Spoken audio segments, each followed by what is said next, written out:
Hi, everyone, and welcome. Thank you for joining us today. I am Shandell Hoover, APA Director of Science Special Projects and Implementation. Today's program is part of an APA science training series that is focused on the integration of new tools and techniques to support cutting-edge psychological research. We hope you will visit our science training session webpage to check out the rest of the training sessions in the series. All sessions are being recorded, and everyone who registers will receive a link to the training about 2 weeks after the live stream. We also invite you to subscribe to Science Spotlight, your source for the most relevant news, information, funding, and opportunities for psychological scientists. Editor's Choice is a free newsletter that will deliver free articles right to your inbox. Before we get started with today's session, I want to share a few quick announcements. First, thanks to those of you who submitted questions for today's program when you registered. You can also ask a question as the program is taking place in real time. There is a Q&A feature on the dashboard. Please enter your questions there. We'll be monitoring those questions throughout the program. Again, this program is being recorded. So once it ends, everyone who registers will receive an email with a link to the recording, a transcript, and the lecture materials. You should receive that email in about 2 weeks. Without further ado, I'm pleased to introduce our speaker for today's training. Dr. Jacob Orkin is professor at Aarhus University and has 15 years of experience with eye tracking research.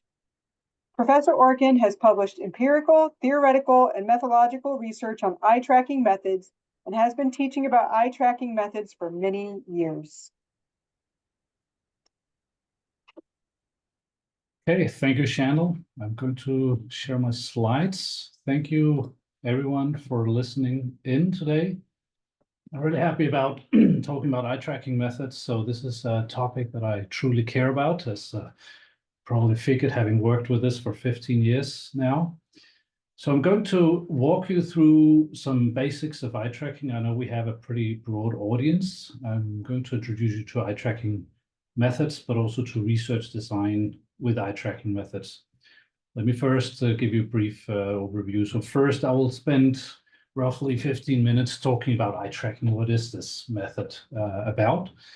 And then I will spend the same amount of time talking about eye movements. So the thing that eye tracking actually measures is, of course, eye movements. And the reason is that I really want to talk the main part of the presentation about how to design eye tracking studies, or particularly experiments.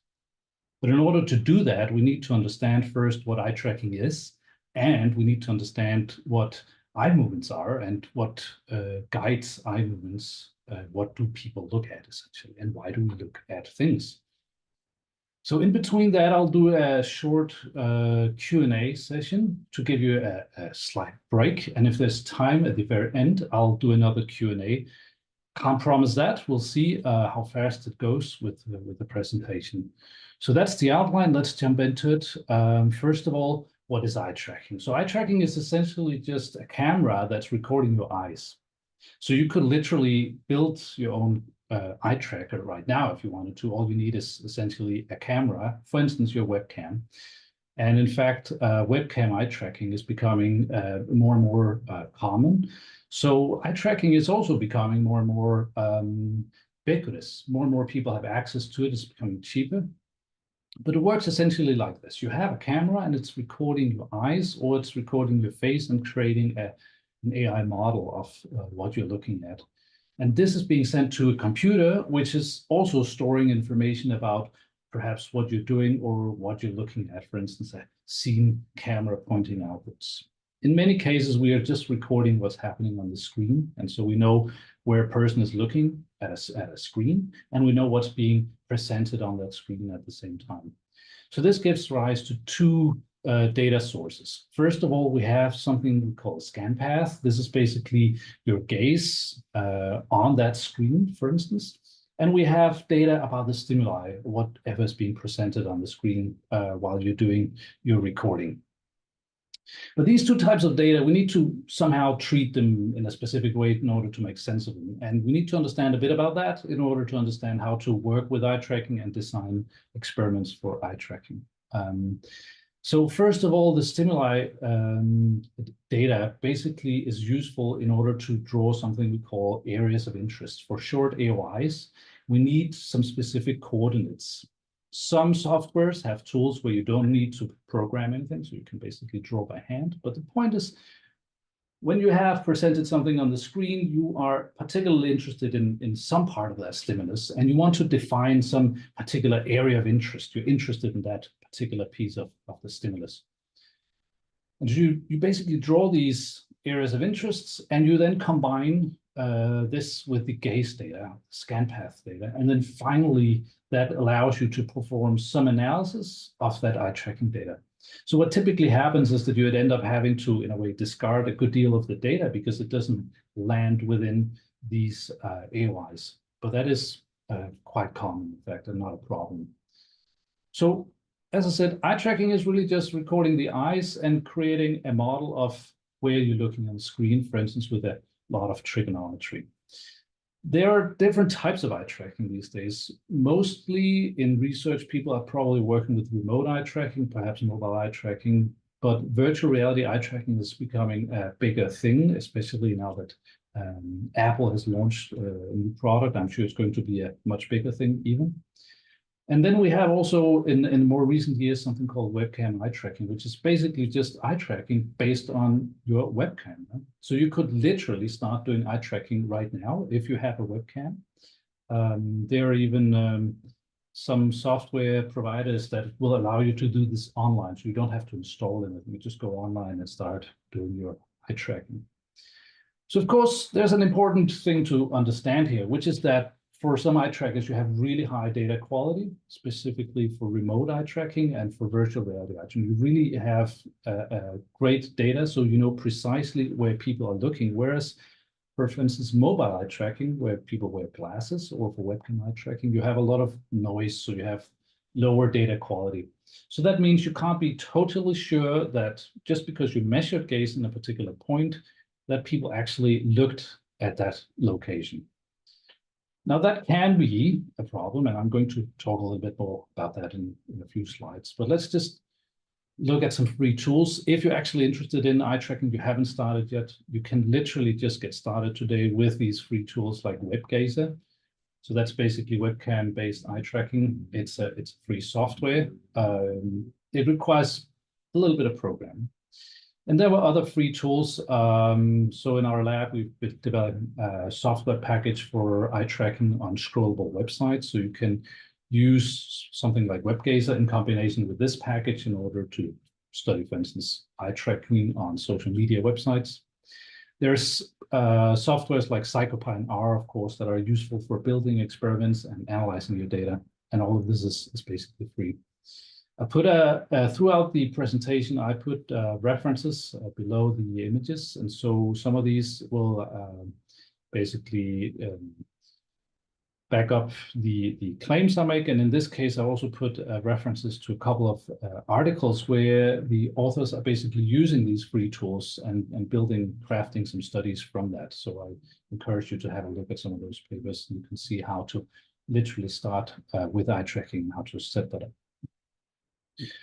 So let's get back to this point about data quality, because this is probably not something you really want to think about, but I'd strongly encourage you to think about it a little bit. Eye trackers basically have varying data quality, as I said, and what you really want is something called high accuracy and high precision. So this corresponds a bit to the concepts of validity and reliability. So in the picture on the left, you basically have the same stimulus as before, and then we have these blue dots which represent those locations where a participant was looking. So it makes sense, they were looking at the stimuli. In some cases, you have low accuracy, so you'd have some sort of offset in this recording. So second from left, you'd see that all those fixations that are recorded are actually being recorded slightly off the stimuli. And you'd probably know if you look at your data that something is off here. You could also have a situation where you have high accuracy. So you're measuring fixations land close to where they, or right on top of where they should be, but they're scattered all over, so you have low precision. Or the worst cases, you have both low accuracy and low precision. So Now you're thinking, well, why do we care about that? Well, we care about that because you want to perform some sort of analysis typically, and you draw these areas of interest over your stimuli.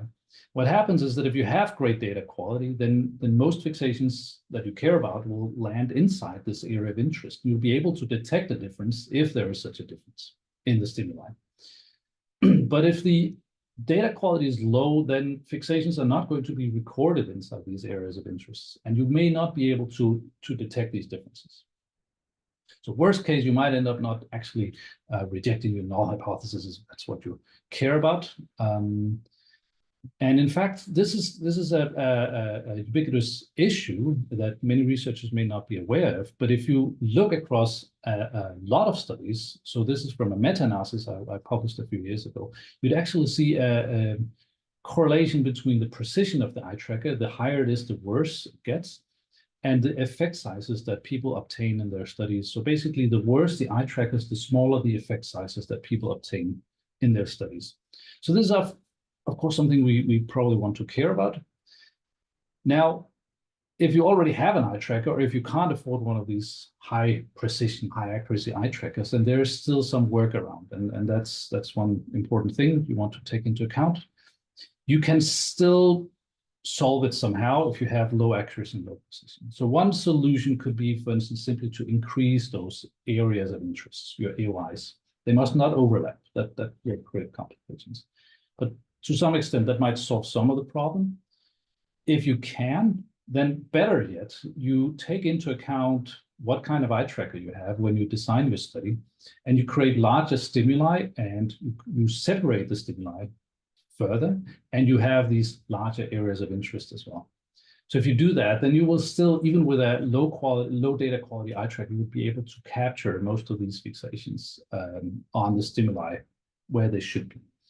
In this case, you can somehow counteract this loss of precision.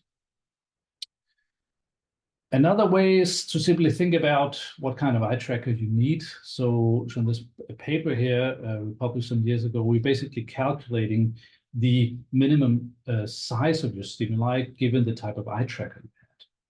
So if you want to be sure that you'd capture roughly 80% of the fixations on your stimulus, depending on the eye tracker, if you have a great Eiling 1000, for instance, you could use stimuli that are as small as 1.6 degrees of visual angle. And the worse the eye tracker, the larger the stimuli. So this table basically gives you some idea of how much larger do the stimuli need to be, depending on your eye tracker. Right. So we've learned a little bit of eye tracking. Now we've seen they vary in price, but they also vary in data quality. You could, in principle, get started for free with eye tracking if you want to. Right now, you just use webcam eye tracking. If you do that, then keep in mind that webcam eye tracking will have lower data quality. You probably want to design your study around that fact and adjust stimuli and areas of interest to that type of data quality. Okay, so that's eye tracking. Now let's try to understand what is it that eye tracking is recording. So it's obviously recording eye movements, but what is that? So eye movements basically correspond, it basically consists of many different types of movements, but there are two types of movements that we're particularly interested in. We call them fixations and saccades. And a fixation is basically a period where the eyes are relatively still in one particular location. So for instance, we might be looking at the face of this visitor in this painting, and then we make a saccade. That's basically a jump to a new location after that. So the eyes are basically making these jumps and relatively still periods, and then another jump all the time. Fixations are very short, much shorter than you think. Sometimes they're just maybe 50 milliseconds or up to 200 or 500 milliseconds, but they're relatively short. Saccades, on the other hand, are really fast. What's important, though, is that while we are fixating somewhere, we have high resolution, so we can see things very clearly in that one location. But everywhere else, we basically have very low resolution, so we can't see things very clearly outside of that fixated area. Another important point is that while we're making this saccade, we basically are not perceiving the visual stimuli. So we're basically blind while we're making this jump to a new location. So because of this little oddity about how the eyes work. We basically need to move our eyes around all the time in order to perceive the world around us. And this is from a seminal study by a guy called Jarvis. So he basically in the 60s did an eye tracking recording and gave people different instructions. So they're looking at this particular painting, and he told them either to perform a free examination of the painting, or guess the ages of the people in the painting, or remember the clothes worn by the people. And you can see on the figure on the left side of the screen that the eye movement recordings differ quite dramatically depending on what task people were given. And so this is an important point about eye movements, that whatever task we are engaged in, our eyes are basically going to adapt to that task. So we can't see the world entirely clearly, only in that fixated area. Because of that, we move the eyes around, but we move our eyes to locations that make sense, to those locations where we really need information from. And this process we call top-down control. That's basically the effect of goals or tasks on our eye movements. We look at information when it's relevant to our task, and we typically do not look at information that is irrelevant. Now, there's one more process that you need to understand, the one type of control, and we call that bottom-up control. That's basically when the visual environment guides our eyes. So typically, something will stand out, like this road sign. It will capture attention because it's so different from the surroundings. We refer to this as bottom-up control. So we have top-down and bottom-up control working simultaneously to guide our eyes around in our visual environment. Now, these two processes work at the same time. So let me give you an example. If I told you to find rhyming pairs in this set of stimuli, you might be looking, well, mouse, house, ice cream, hat, cat. Typically, people will look at those objects that are most relevant and look less at those that are less relevant. So that's top-down control, attention to relevant information or stimuli. Now, I could change the color of one of those items and it would pop out, it would be salient and would capture our attention. But it would also be a distractor because your instruction was to find pairs that rhyme. So in this case, we'd have a conflict between top-down and bottom-up control. Bottom-up is basically this distractor. But we could, of course, also have a situation where top-down and bottom-up control, they overlap. They're basically pointing to the same stimuli, house and mouse. So that leads to a higher likelihood of people fixating or looking at those particular stimuli. So because of these properties, we understand that eye movements are guided by top-down and bottom-up control processes. We can use eye movements for quite a lot of different tasks. So besides that, we also need to acknowledge that eye movements also seem to influence cognitive processes. So what you look at influences what we think about and what we feel, of course. But I want to exemplify this with a simple diagram here. So we have eye movements, the measurement on one hand. We have some cognitive process that we can't measure, but we can observe eye movements. And we can, at the same time, manipulate some experimental variables. So this very, very basic setup allows us to work with and try to understand quite a number of different things. First of all, eye tracking is useful simply for understanding eye movements. That should be obvious. And using eye movements, we can try to understand visual attention, of course. So that's an important topic in and of itself. But another important feature of it is that we can test the effect of the visual environment on eye movements. And this is important in many practical situations. So in advertising, for instance, people are very interested in knowing whether consumers will attend to some stimulus or not, or in human-computer interaction, in driving and piloting and so on. It's very important to know whether people are attending to the right stimuli. And so you'll test and adapt different versions of the environment in order to ensure that the right features basically capture attention. Another possibility, because of this setup, is that we can use eye tracking to test theory about cognitive processes.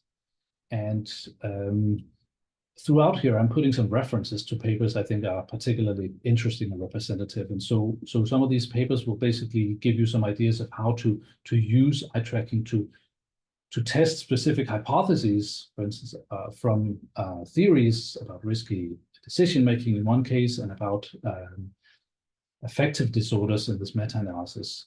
So there's a huge application area of eye tracking also for testing clinical populations. Lastly, eye tracking is also useful for making a sort of backwards inference. So we can infer something about cognitive processes simply from observing eye movements. And so one of the most obvious things is that we might be able to guess somewhat what people are perhaps maybe not thinking about, but at least what they are interested in or what they are preferring at a particular point in time, simply by observing what they are looking at.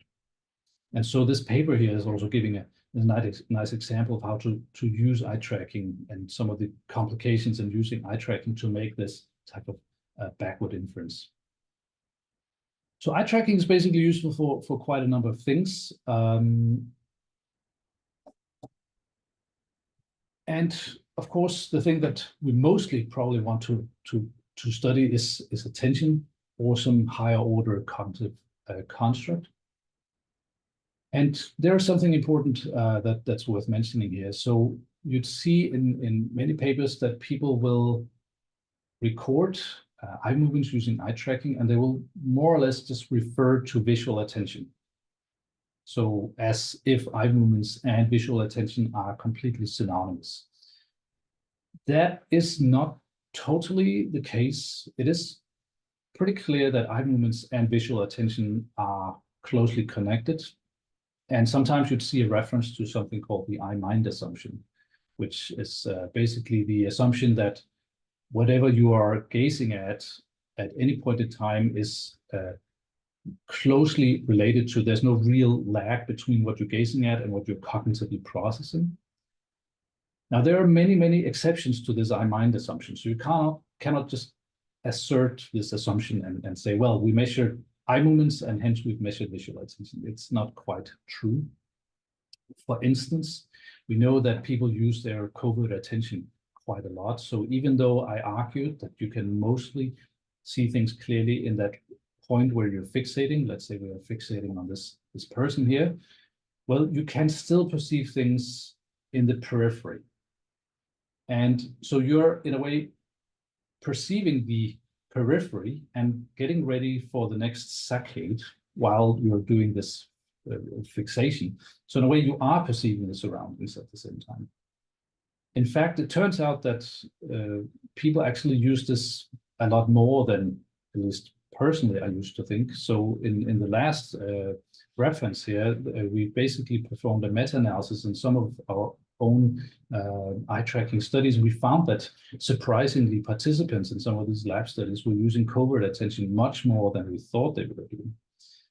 And this is, of course, a bit of a challenge if you want to make the assumption that whatever people are looking at is also what they're visually perceiving. And if they haven't gazed at something, then they didn't attend to that stimulus. That can be difficult to make this particular assumption. So I encourage you to have a look at some of these papers. The review paper is also a very nice overview of how we use covert attention to guide saccades.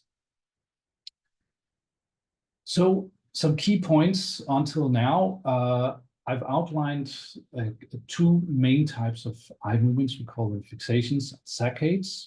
So fixations are periods where we are basically keeping the eye still in one location. We can see things clearly. And the saccade is then a jump to another location. We're basically blind during the saccade. Because of this limited acuity or limited resolution outside the fixation area, we need to move our eyes around pretty much all the time. And there's a lot of meaning to how we move our eyes. We move our eyes to things, or to stimuli, because they're relevant to our task or because they're salient. And because of this feature, we can use eye tracking for studying cognitive processes. So before we jump into the next part, I'll just go to answer some of these questions that you've been so kind to pose to me. And also give you a little bit of a break. So the next part is going to be about experimental design. And so we're going to increase complexity a little bit But right now, I just want to answer some of the questions that you sent. There were some people asking, for instance, whether you can use eye tracking to study social media. And my answer is you can definitely do that. It has been a bit complicated so far because when people use social media, they typically use scrollable websites. But I gave you a reference before to that software package that we've been developing, which is useful for studying attention on scrollable websites. You can just go back a few slides. And so there's also somebody here asking whether there are some standard protocols for raw eye tracking data that ensure reproducibility and generalizability. I think that's a really great question. So there isn't, as far as I know, a widely shared standard. There are some particular softwares that many rely on in order to detect saccades and fixations, but unfortunately, I'm sorry to say that reproducibility is not actually very great in eye tracking research in the sense that it's really clear what has happened with the data. In many cases, people are using commercial software to perform their recording, and this commercial software is also outputting the data, perhaps in a more or less pre-processed form. And so it's really difficult to say exactly what has happened with that data. Very recently, we were working, for instance, with one software which turned out to delete some fixations for whatever reason. And so it can be quite difficult to make such a setup reproducible. In general, I recommend if you can, then program things yourself and use those softwares as little as possible, mainly for recording. There are also people here asking whether you can use eye tracking for studying in clinical psychology, and you can definitely do that. I had a look before the presentation. There is quite a vast literature on eye tracking in clinical psychology, so I urge you to simply go and have a look at some of that.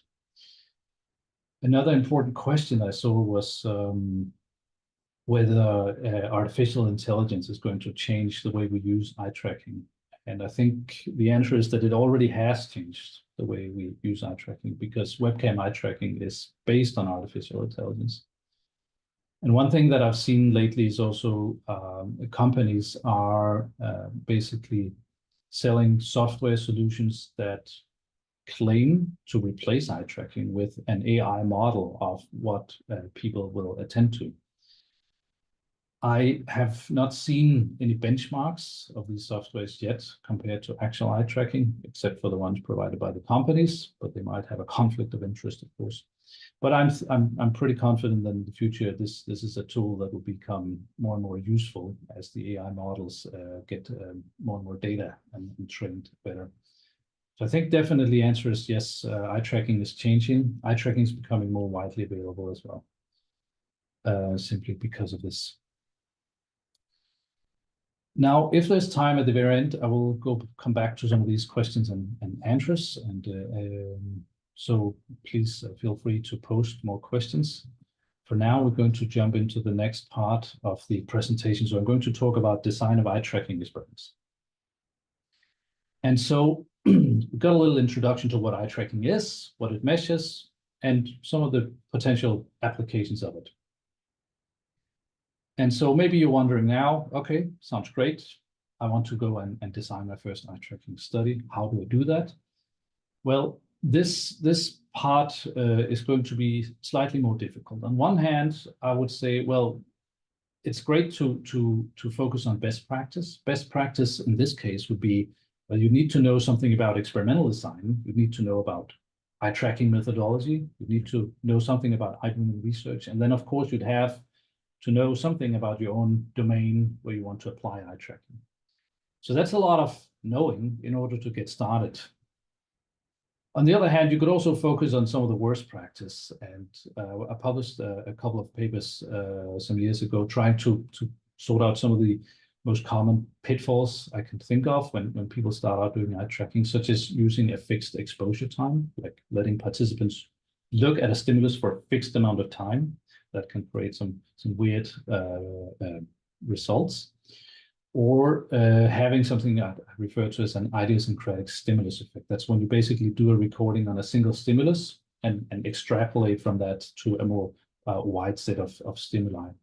Just like you wouldn't do a study on a single participant, I'm going to argue that you shouldn't do a study on one single visual stimulus either. It's not going to generalize very well beyond that stimulus. Now, so what I want to do now in the following part of the presentation is try to bridge a little bit between those two perspectives. So taking into account some of the things that I know lead to these worst practice situations and guiding you through something I think of as the best practice. So basically, I would argue that we can think of research design for eye tracking in 4 steps, which I will go through in the rest of the presentation. So they are basically the following. So first of all, we just need to start out by setting a research question. And I'd then argue very strongly that we try to formulate something I refer to as a process hypothesis. So what exactly do we expect in terms of cognitive process, and what role do we imagine that attention plays in it? And this process hypothesis is going to basically play a big role in the rest of this research design process. So these are 4 steps that you can basically go through in that order. And for every step you take in that process, you're basically limiting your degrees of freedom in the subsequent step. So by the end, you end up with an experimental design, and you have already then defined a statistical model that accompanies it, because it can't really be any other way.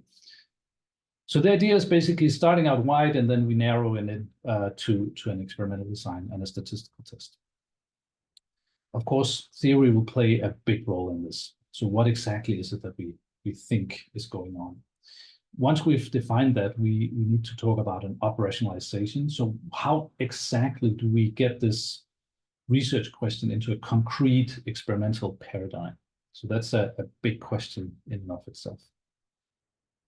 After that, we need to figure out what kind of eye movement measure do we want to extract, because the eye tracker will basically provide you with a vast number of metrics, and some of them are more useful than others, depending on your research question process hypothesis. And we'll see how to do that as well. And finally, once we've gone through these steps, we can talk about restrictions. So I think of restrictions as some issues that limit how you can design your experiment. Maybe you are aware that if repeatedly exposing people to a stimulus is going to create some sort of demand characteristic or demand effects, or perhaps you have some constraints in terms of the sample size you can use. So these restrictions we want to take into account, and that's basically the last step that leads us to where we can pick an experimental design. So what experimental design exactly do we need? So let's jump into it. So these are the 4 steps. There's going to be quite a lot of material on this. So let's work through it. First of all, we have to set a research question. I'd argue that ideally you'd have a research question that contains both an independent and a dependent variable, and perhaps the words attention or eye movements should be in there.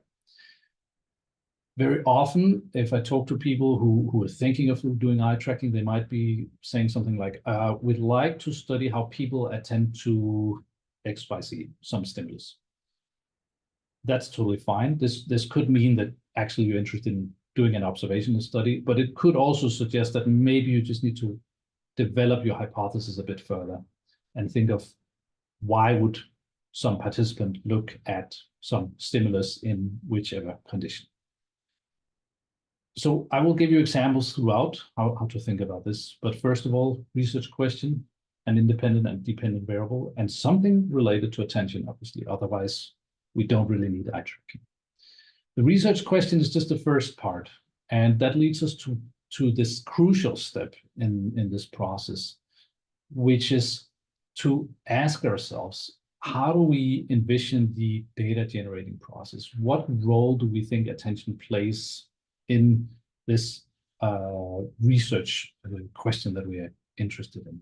So I've given you some examples here of some diagrams. So this is one way of visualizing this process hypothesis. You probably, if you're familiar with process modeling, you'd recognize this type of setup.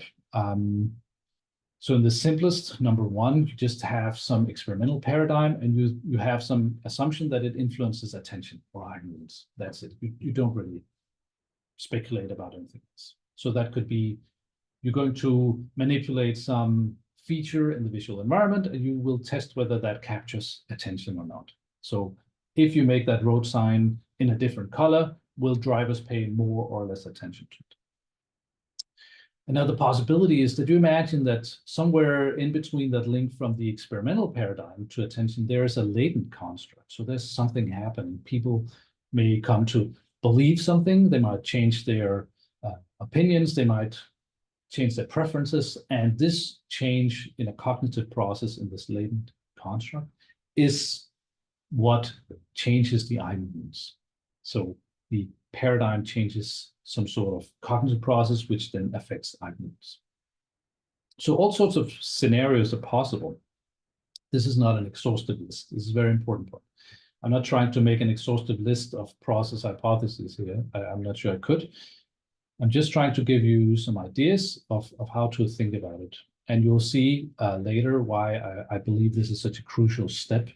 If we can't imagine what role attention plays in our research, it's very difficult to design an eye tracking study using basically eye movement measures. So let me give you some examples of what this could look like. So this is from a particular paper where some authors were interested in studying this process hypothesis, the model number 2. So they basically change a feature in a visual stimulus, and they assume that it will affect some cognitive process. In this case, they had participants looking at research articles, and they would either have a bar chart or they will have the brain scan image. And so they were assuming that these brain scanning images are really curious and interesting to people, and there is some sort of neuroimage bias. People will be very interested in them. And so that changing between a bar graph or a brain scan will make people more interested in the visualizations. They should pay more attention to it. And so basically the process hypothesis is that the information format influences this neuroimage bias, which influences fixations or attention. Now, interestingly, the authors find the exact opposite effect. That's not so important. They actually falsified the hypothesis, which is totally fine. And I think the important learning, at least when I look at this paper, is that what was missing from their process hypothesis is the fact that bar graphs actually are more difficult to process visually than brain scanning images. So you need to read the x-axis and the y-axis. You need to read the height of the bars. So there's basically what I think of as a bottom-up component here. So the authors mainly thought about the top-down component in their data generating process, but there's also this bottom-up component, which may have led to this particular observation here. Another example from some of my own research from some years ago. So we're basically interested in studying how correlation between attributes would influence a decision process that would influence attention capture and final judgments. So that's a more complex setup. And so for this, we basically measured both judgments, attention, and had experimental manipulations where some of these features in this choice stimuli were basically more or less correlated. Another example, which I think is fairly important, you don't necessarily need to have a setup where some variable influences attention. So in this line of research by Ein Kreibich and colleagues, the authors are basically hypothesizing that when people make choices between two options, the value of the option will influence your choice, but the value is modulated by attention. So attention is assumed to randomly fluctuate between choice options and influence the accumulation of the value of these choice options. So that's a really interesting idea, to basically have this moderation process. And now, of course, in light of what I've been talking about before, it should be clear that the model here ignores top-down control. So the value of those choice options is basically ignored in driving fixations. So perhaps in this very simplistic setup, it's not a big issue, but in general, ignoring top-down control in your process hypothesis is probably not such a good idea. So the main point I'm making here is merely that depending on your research question, you will come up with very different process hypotheses that influence the experimental design that you need to use in order to test this hypothesis. So now that we have hopefully visualized, drawn, and thought about our process hypothesis, so how does this data happen? What's the process that leads to attention and some behavioral outcomes?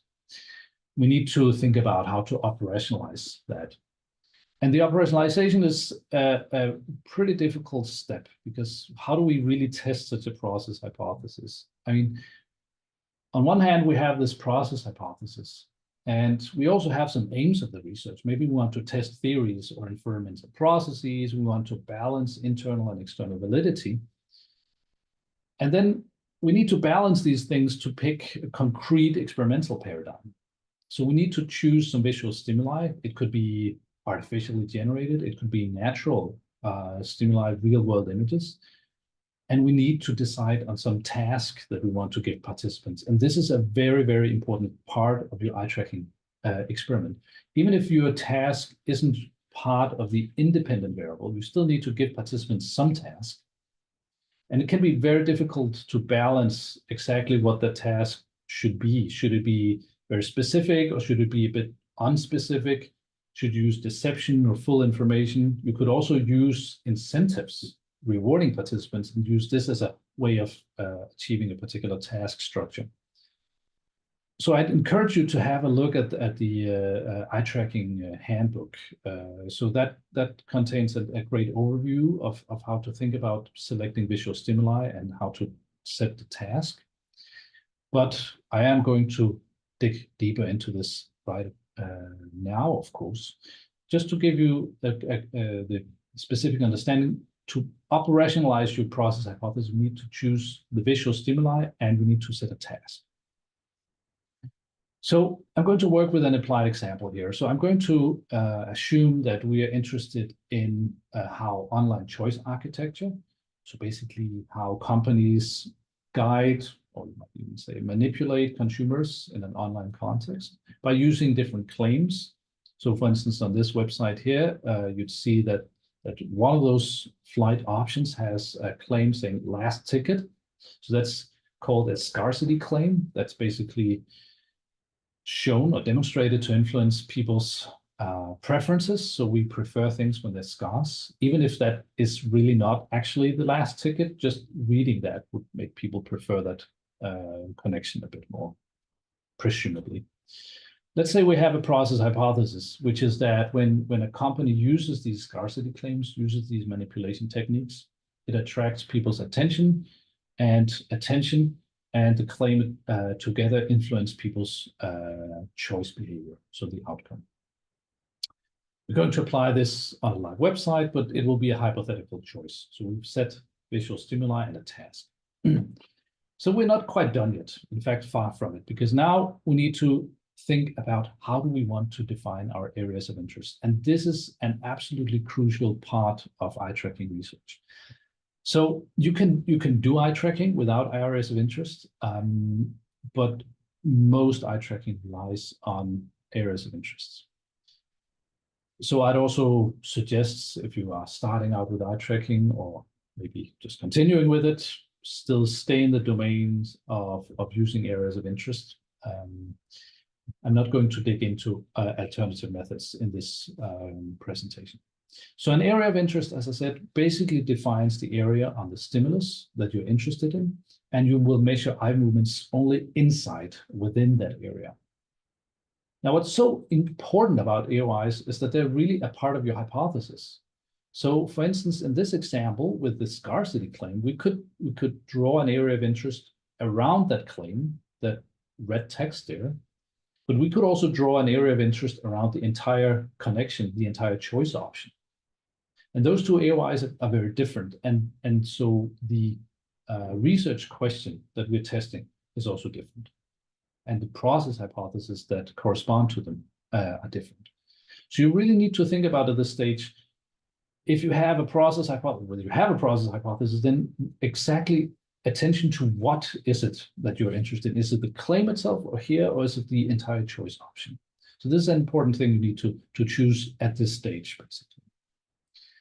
Now, it doesn't end here, because now, once you've defined this area of interest, you need to decide on how you will compare attention across conditions. And there are basically three ways of doing this. And the first way is to compare within a single stimulus. So maybe participants are scrolling through this website, and there are different options. Some have scarcity claims, and some do not have scarcity claims. So you define areas of interest on the single website. And by necessity, you will have a recording, multiple recordings for each participant. So it's within subjects or repeated measures design. Within stimulus, comparisons are great for many things. There are also some caveats that we'll talk about. An alternative setup is comparing between stimuli. So you could have people look at different websites, and you can define these areas of interest to the same stimulus, but on different websites. And now you can use a between subjects design if you're interested in that. What's great about it is that it basically retains everything else equal. So it's a bit more justified to compare attention across conditions in this setup. So in this case, you'd have two stimuli, stimuli 1 and 2, with and without that scarcity claim. Now there's a third way of operationalizing this comparison, and I refer to this as a between group comparison. So basically you have a single stimulus, single visual stimulus, and in this case, a single area of interest. But you divide people into groups, and it could be simply you're interested in different groups. In this example here, we'd have to give people different instructions in order to achieve our goal. And I'll give you an example in a second of how that would work. But first, let's try to understand, why do we care about this at all? So the reason we care about it is that even though we said we're interested in attention, what we really measure is, of course, eye movements. And as I argued just before, eye movements is controlled by two processes. It's a top-down control process and a bottom-up control process. And so typically you will hypothesize about one or both of these processes. Now, these different types of comparisons basically map onto or allows you to exclude these processes to a varying degree. What's important here is that if you have a group level comparison, you can say for sure that if there's a change in eye movements, this change is due to top-down control, because you didn't change anything in the stimulus. There was no bottom-up control possible. If you, on the other hand, use a within stimulus comparison, then it might affect top-down control. For instance, a scarcity claim might affect preferences, and people might look more at the option with a claim. On the other hand, it could also affect bottom-up control, because there are some stimulus differences. The same is true for between stimulus comparisons.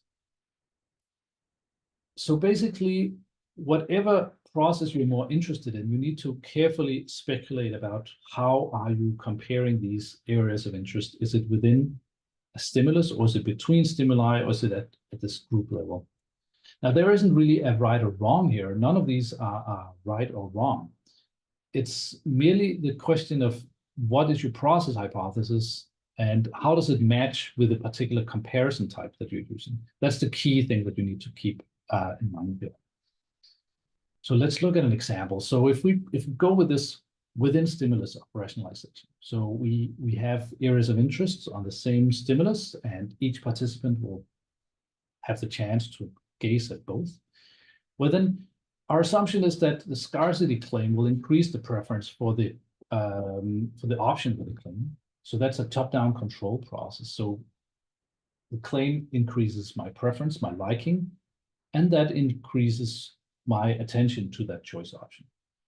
Okay, that's a meaningful hypothesis, and we might be able to demonstrate that with eye tracking. The problem is that if we just have this within stimulus operationalization here, we have at the same time an issue, which is that the scarce option is positioned first. So people are reading from top to bottom on such a web page, and they are less likely to see options the further down you need to scroll. And so they might not even scroll down to see that last option, the second AY.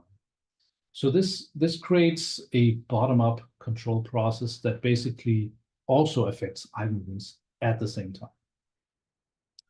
So we can't really exclude these processes, one or the other, within stimulus comparison. Sometimes that's fine, but depending on your process hypothesis, this could be a problem. Alternatively, we can use this between stimuli operationalization. So now we are comparing stimuli where everything else is equal. So we have the same website, the same page, and the same AOI in the same position, but we have manipulated the stimulus so that it either has or hasn't got this scarcity claim. That's great. Now we are basically having everything else equal. So that's perhaps a stronger type of operationalization. It's also less efficient because now we need either twice the number of participants, or we need to have people look at the website twice, which could create some other problems. However, we haven't really gotten around this problem with top-down and bottom-up control processes. So even though everything else is equal, we still have this problem that the claim itself is visually salient. So the claim itself, even if it isn't relevant to a person, could attract attention. So even if you don't care about whether it's the last ticket or not, the fact that there's a red font type there could be enough to draw your attention to that. And that, of course, is going to influence how much you're looking at this choice option. So that's a bit of an issue, of course. It seems like whatever we choose, we are not in a very strong position in order to isolate either top-down or bottom-up control processes. Of course, we can go for this between group operationalization. And so in this thought-up example, how would you do that? Well, one possibility is to have a control condition where people receive no information. So supposedly they will be influenced by a scarcity claim. And then you could have another treatment group where you basically inform them about manipulation tactics and how to defend against that simply by ignoring, for instance, scarcity claims. So if you make such a between group operationalization, you should be able to isolate a top-down control effect. So if those participants in the control condition are attending more to scarce options, or options with scarcity claims, it could be because they are influenced by it. And if they are more likely to choose it, you have a possibility to triangulate eye movements with choice data, of course. So either way, it's not that easy to pick an operationalization. Probably in many cases, you might not be very interested in using this between group operationalization unless you are actually interested in a group difference, maybe younger versus older adults, or people who have particular personality traits compared to other people, or you can give people different task instructions. So all of these are examples of using this between group operationalization. Tasks or participant groups, both of them fall under this heading, so to speak. Now, I'm going to give you some examples here of how people use these comparisons. Now, I've just picked a random example here because I happen to know one of the authors, and you'd have to excuse me for picking any option. It's actually very common to make these kinds of research designs. So there's nothing in particular about this study that's more or less confounded.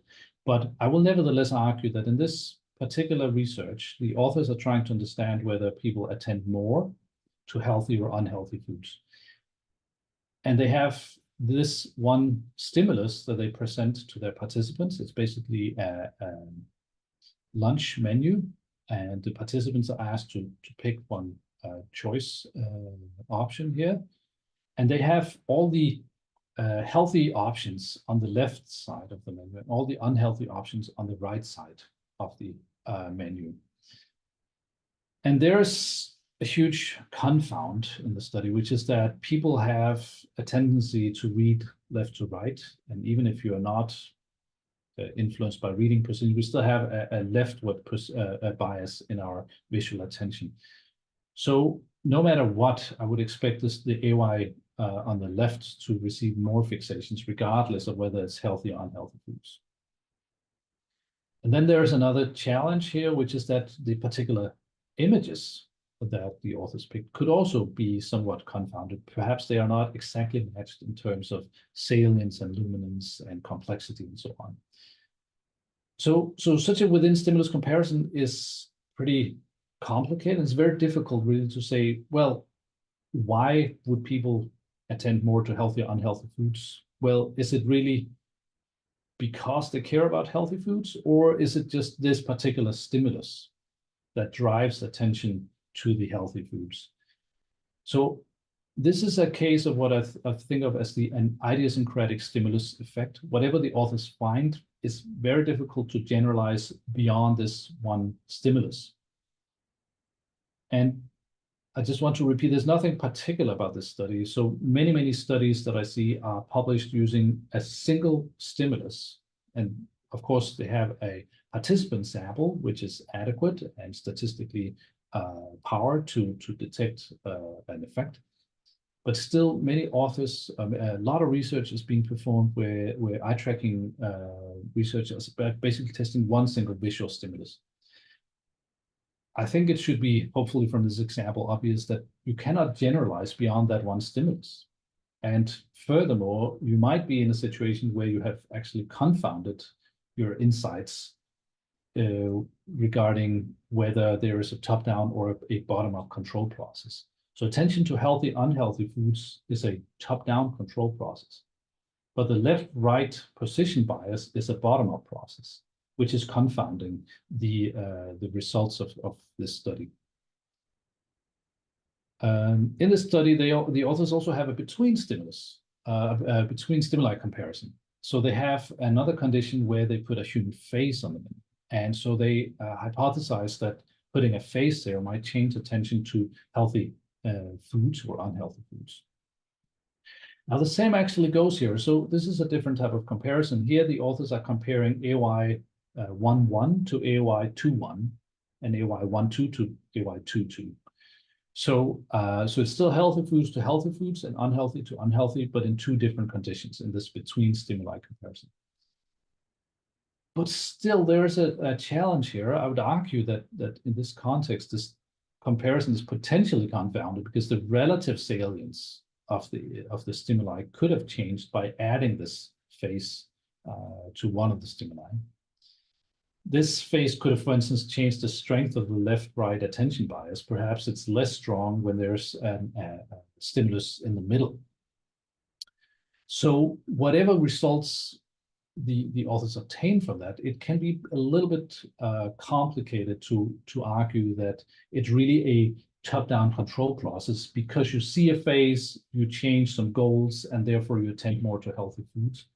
I'd argue that might be true, but on the other hand, we'd have at the same time some bottom-up control processes that are heavily influencing the eye movements in the study. How do we work with this? How do we get around that? Because obviously you want to perform a study where you manipulate the stimuli. Well, we'd look at some solutions later in this presentation. You can work around this problem, so it's not impossible. But first, let's look at an example of a between group comparison. So this is from one of my own studies. How do we do that? Well, again, we had people choose between different choice options, and we added in a particular feature to some of those products. And we basically instructed people that either this feature was a sustainability label or it was a GMO label. So people were negatively and positively sort of biased towards the stimulus, and we were interested in seeing how that interacted with other processes. So that's a between group comparison because we are changing or giving different tasks or instructions to people. We could also have used different groups of participants. That would also been between group comparison. What's important here to emphasize is when I talk about a within stimulus comparison, a between stimuli comparison, between group comparison, this is not to be confused with within and between subjects designs. We'll have a look at that in a few slides, what that means, of course. Okay, so we've come far. We've been talking about how to transform our research question into a process hypothesis. So this is a crucial step because the process hypothesis, what do we expect in terms of a data generating process and what do we believe is the role of attention, guides this operationalization, as I've tried to emphasize. In this next step, we need to select an eye movement metric. So what kind of data do we want to get from our eye tracker? And again, I will argue that this process hypothesis is crucial in picking this, the kind of dependent variable or the metric that we're interested in. So if you look in the literature, you'd see that eye tracking or eye movements are used as indicators of all sorts of different mental or cognitive processes. So people use eye tracking as an indicator or a measure of preferences, uncertainty, interest, confusion, learning, avoidance, stress, etc., etc., etc. And so you wonder, I mean, how can eye movements be a measure of all of those cognitive processes at the same time? Can it really be? Well, the thing is that eye movements do not really have any inherent meaning. What they mean is that they are driven by top-down and bottom-up processes, of course. And this, on the other hand, particularly the top-down part, is influenced by what is going on in our mind at a given moment. If we are stressed, if we are avoiding information, if we are uncertain or confused, well, these are things that reflect on our tasks and our goals, and therefore it's reflected in top-down control. So that's why eye movements can reflect all of these different concepts or constructs at the same time. But it doesn't do that without some effort from our side, of course. And the key point here is that it doesn't receive this inherent meaning unless we operationalize the experiment in order to give it that meaning.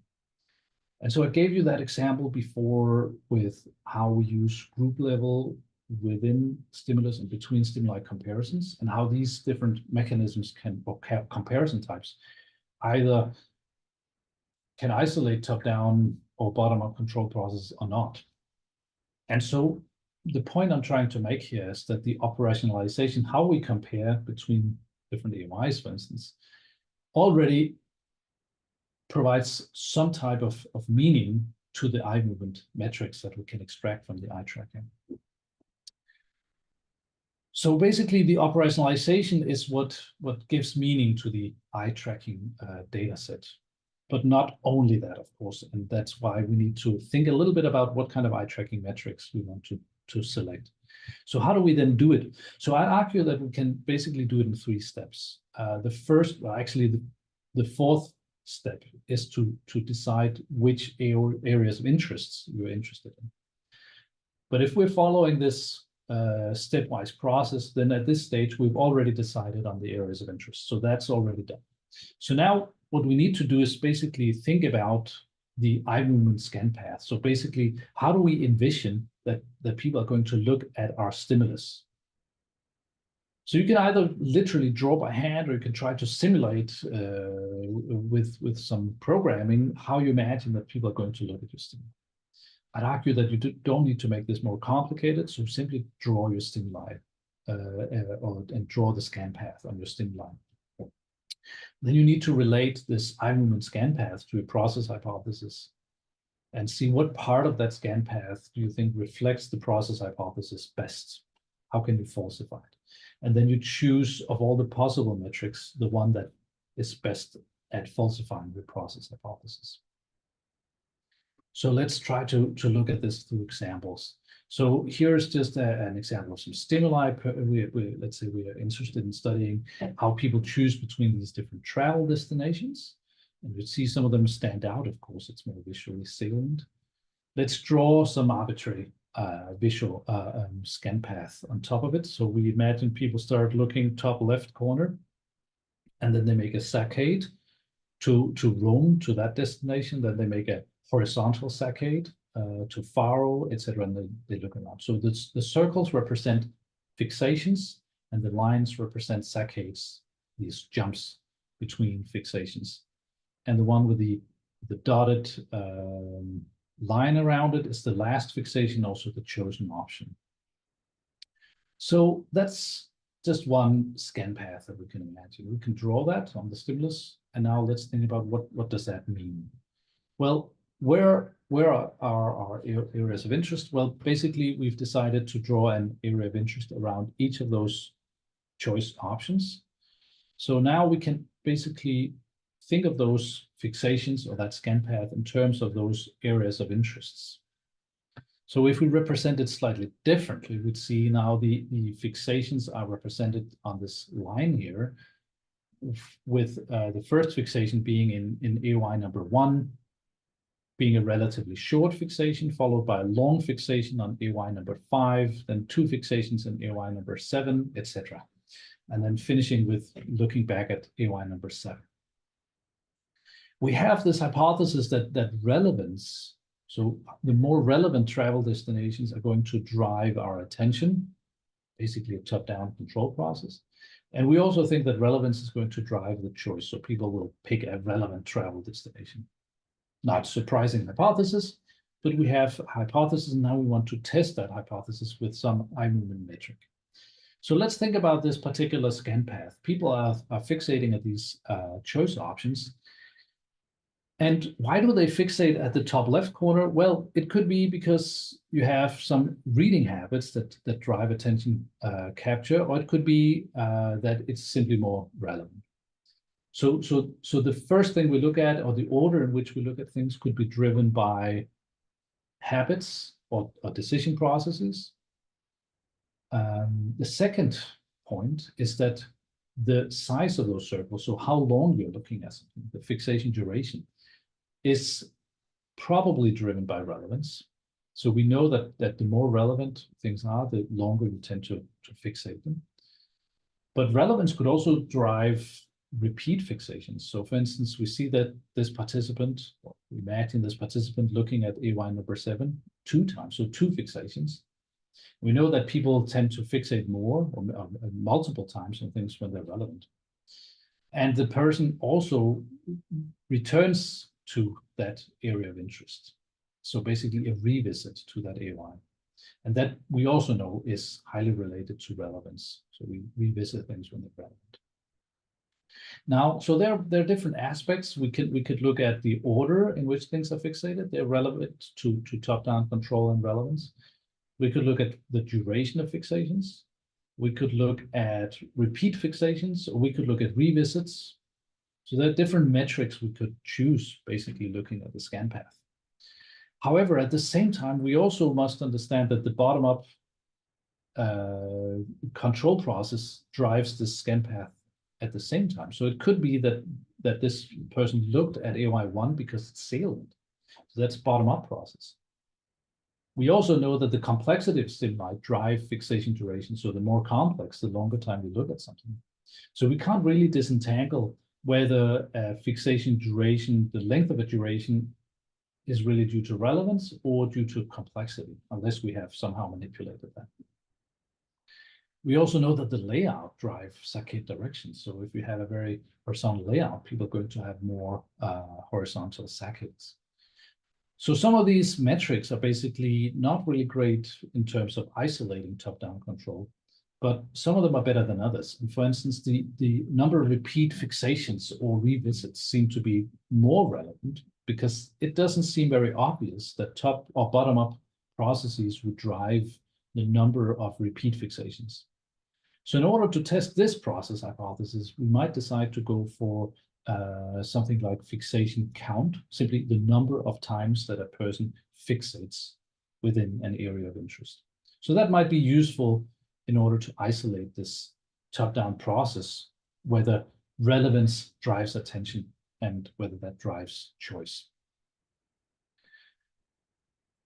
So basically, choosing an eye tracking metric, I'd argue, is a stepwise process where you need to reflect on your process hypothesis. You need to reflect on the many possible metrics that the eye tracker can output.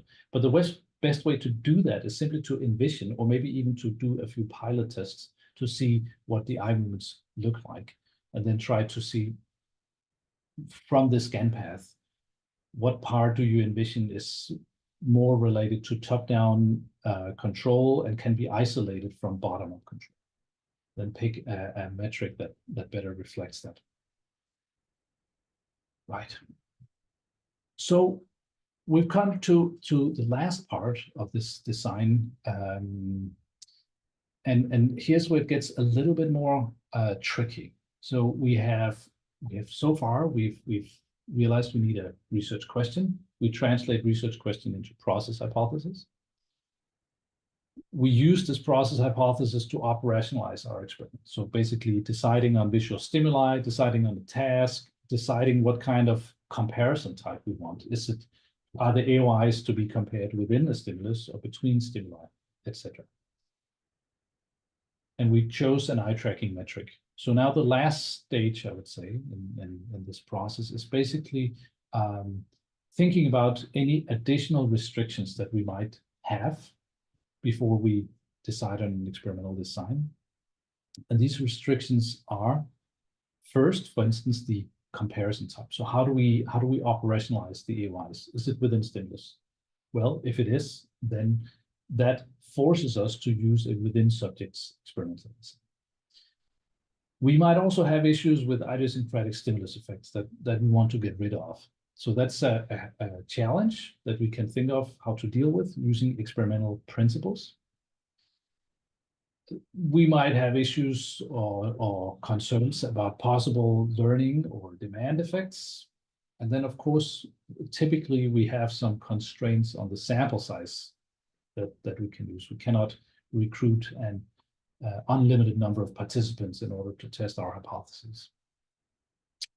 Now, so the important point at this stage is basically starting out by thinking about restrictions or complications to your study. And only then think about experimental principles and think about how do we accommodate everything that we've decided until this point. How do we accommodate that with a particular experimental design? And so experimental design is an entire discipline in and of itself.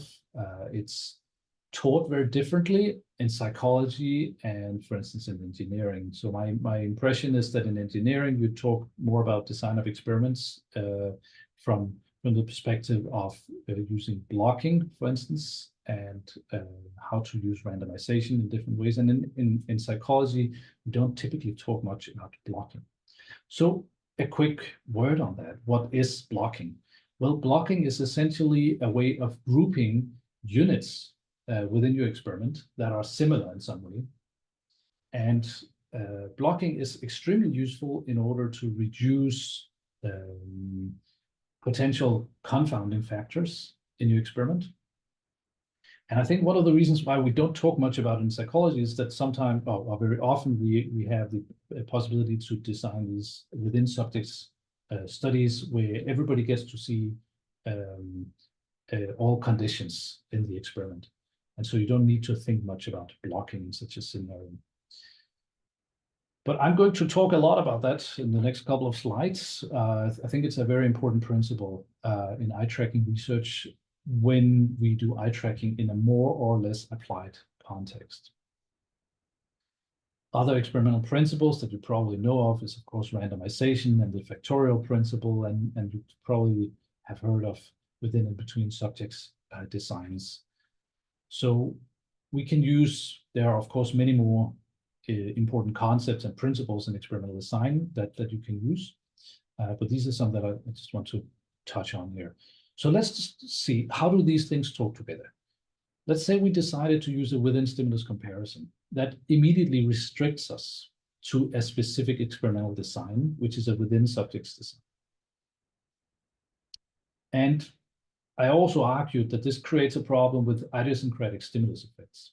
And so I will show you in a few slides how we might work around that using blocking, basically. The same goes for with a between stimuli comparison. We have now a restriction. It's a between stimuli comparison, but this actually gives a bit of flexibility. We can choose either to use a within or between subjects design. However, we still want to deal with that idiosyncratic stimulus effect using blocking.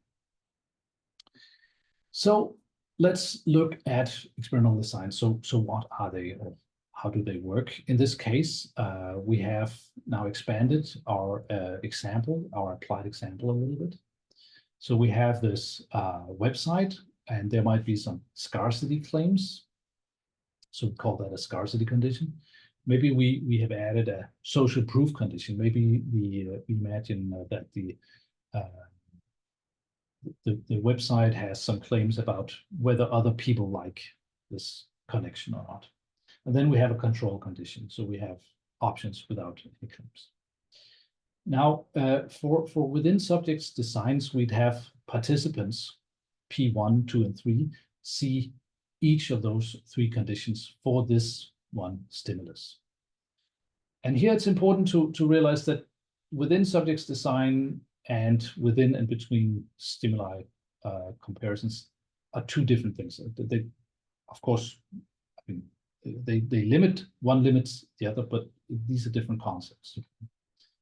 So here we're talking about a within subjects design. So every participant sees every condition. So it's highly efficient in terms of estimating our effects, statistically speaking, but it's not great in terms of learning our demand effects. If you show people a single stimulus repeatedly, where you change some slight details on that stimuli, that could lead to some weird demand characteristics. Now, important note here is that this, of course, is primarily a case in applied eye tracking research. So if you're studying low-level visual processes, this is probably not a concern because you're using visual stimuli that are basically less, very, or more or less indistinguishable from each other. So for applied research, this is a bit of a challenge, this particular design. You could then go for a between subjects design. So you'd have participant 1, 2, 3 to 9 see different conditions. So that's great. Now people don't learn anything about the experiment. They don't carry over these learning into another condition. So you don't have any sort of pollution going on between those different trials and conditions. So that's neat. On the other hand, it's pretty inefficient because you'd have to have many more participants in order to achieve the same number of observations and statistical power. So what I'd argue is that what you really want to do is use principle of blocking.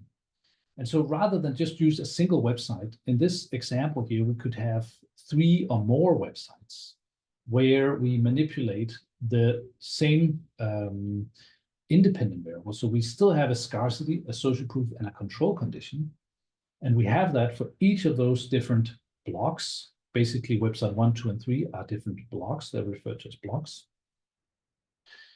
And the trick here is that for eye tracking in psychology, we probably don't want people to see the same stimulus more than once if it's in applied context, because they will probably have some learning or demand effects. So we assign people in such a way that each participant gets to see each block and each treatment condition. So that's, in this case here, that's actually a Latin square design, but you can use many other types of incomplete block designs to achieve this. In this example, I restricted myself to 3 blocks simply because it can't fit on the page here.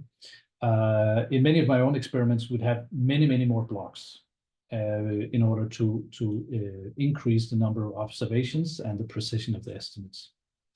So this particular design, I want to argue, is really efficient because it can reduce these learning and demand effects. It's statistically efficient. You get lots of observations. And more importantly, it reduces these idiosyncratic stimulus effects. So if you study just the scarcity control comparison for website 1, as I said before, it would be pretty difficult to generalize beyond that one stimulus. Everything is studied in the context of a single stimulus. But the more of these blocks that you add, the better able you are to generalize beyond that particular stimulus condition. And now you're better able to isolate or show that the treatment condition, your independent variable, really has some meaningful effect across different situations and different types of stimuli. So this is basically a mixed within subjects design, if you're familiar with this terminology, but in design of experiments, it goes by other names. So there's a lot of possibility for confusion if you start to read into design of experiments. But I think it's worthwhile in order to design eye tracking experiments in an applied context. I'd really encourage you to think about blocking, the blocking principle, in order to achieve a stronger experimental design. So a quick note, if you want to analyze, which you probably want to, your experimental data, then you can do so using generalized linear mixed models. What will typically happen in eye tracking is that you will lose some data for some participants. Recordings might not be perfect, or some trials are lost. And so you'd end up, even if you try to create a balanced experimental design, you will typically end up with unbalanced data. So some conditions or interactions of conditions will have more or less observations, for instance. Now, these types of designs could be a challenge to classic ANOVA type of analyses, but you can use generalized linear mixed models to handle this issue. I just put an example of code from R, free software for analyzing your data. And if you're familiar with this kind of analysis or with the software, then basically you can think of your independent variable, your condition, is basically your fixed effect. And the blocking factor and your participants are random effects. So you're not really interested in your random effects, but you are interested in generalizing across different participants and across different websites, basically your blocking factors. So this particular experimental design and that type of analysis go well together, allowing you to generalize better beyond a particular stimulus context. So they help you get rid of these idiosyncratic stimulus effects, but they also help you with achieving a more statistically efficient design and reduce these learning or demand effects. So I think there are quite a few advantages to this. Now, I don't want to argue that everybody should be using this particular setup. That doesn't really make sense. So in many cases, if you're using very simplistic or low-level visual stimuli, you don't need to think about this blocking factor or blocking principle at all. You just go ahead and use a complete within subjects design with multiple replication trials, basically. So I promised you to have a look at how we can remedy the study from before. So we have both a within stimulus and a between stimuli comparison. And I argued that these comparisons are potentially confounded. It's not really obvious whether participants in the study looked at the healthy or unhealthy foods because they care about whether they're healthy. It could be driven to a large extent by the positioning on the screen, left, right, and by other stimulus factors. So I'd argue in this example here and in many others, and I really want to emphasize there are many, many studies where people use just a single visual stimuli. In many of those cases, results are pretty idiosyncratic, so they are difficult to generalize beyond that stimulus. How do you remedy this? Well, you could, if you don't want to go beyond one single stimulus, you could try to counterbalance positions. That would really go a long way in resolving this issue. you'd still use the same visual stimuli, but you would have two versions where you flip left and right, or you mix positions of those healthy and unhealthy options. So that could go a long way. Now you can't really say that it's only within stimulus comparison. Now you would have to have more trials in order to achieve the same thing. Solution number two, which is what I really heavily argue in favor of, is using a blocking factor here. So go beyond a single visual stimulus. I created some completely random examples here, how I would do it. You'd simply have to have multiple blocks. So let people, for instance, choose from more than one menu, which I'm sure they can imagine to do, and then create those conditions with and without faces on that stimulus or on those stimuli. The neat thing about that is that the influence of putting or changing the stimuli and comparing between stimuli is, I mean, it's still driving both top-down and bottom-up processes. But if you have enough stimuli, like 10, 16, 20 different blocks, then those changes in bottom-up factors is probably, hopefully, going to randomize away to some extent, and you are a little bit more on the safe side in isolating your top-down factor, and you are definitely much safer on the side of generalizing beyond a single stimulus situation. So I'd argue that the authors could have done very well applying this kind of blocking design here that would have helped them isolate their effects and avoid this idiosyncratic effects to a large extent. Okay, let's reach a summary here, and I'll hand over to Shandal. So it's we've been over quite a number of things. I've been presenting you with eye tracking, what it is, and some tools. You can basically get started with eye tracking for free if you are willing to go into webcam eye tracking. I've tried to argue that if you do so, you need to think about the data quality. You must adjust your stimuli and your AOIs to that level of data quality. And you can find in those sources I referenced, you can find some more detailed information on how to do that. I then went over eye movements. So what is it eye tracking measures? And I tried to argue that eye tracking is useful for studying cognitive processes simply because cognitive processes influence eye movements, and therefore by measuring them, we can somehow make some inferences about what people think about, or we can test different hypotheses. However, important point here is that I have tried to convince you that it is relatively easy to confound your eye tracking study.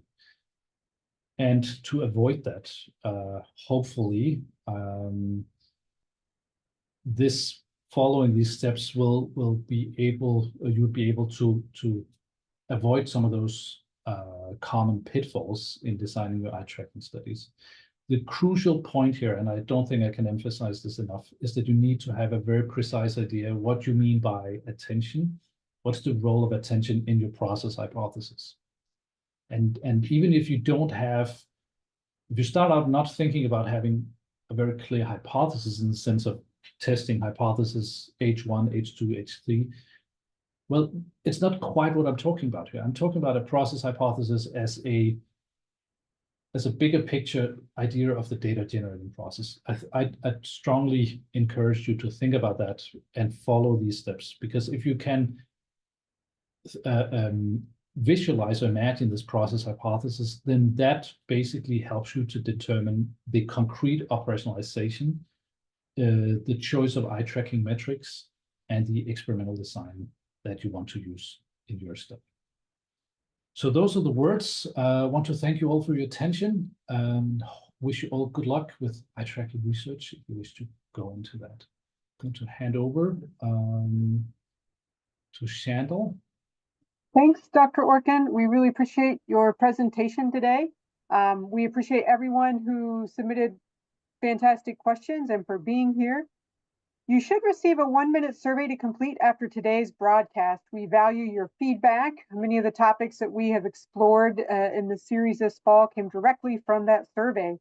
You can also email us at science@apa.org with recommendations. Last, we invite you to subscribe to Science Spotlight, a free newsletter for the most relevant news and information for psychological scientists. We hope you can join us for a webinar on May the 8th that the NIH is talking about a new framework for reviewing. If you can't attend on May the 8th, register anyway, and we'll send you a link to a recording. Today's session has been recorded. We will send you a link to the recording in about 2 weeks. And towards the end of May, we will put a recording for all of the sessions in this series.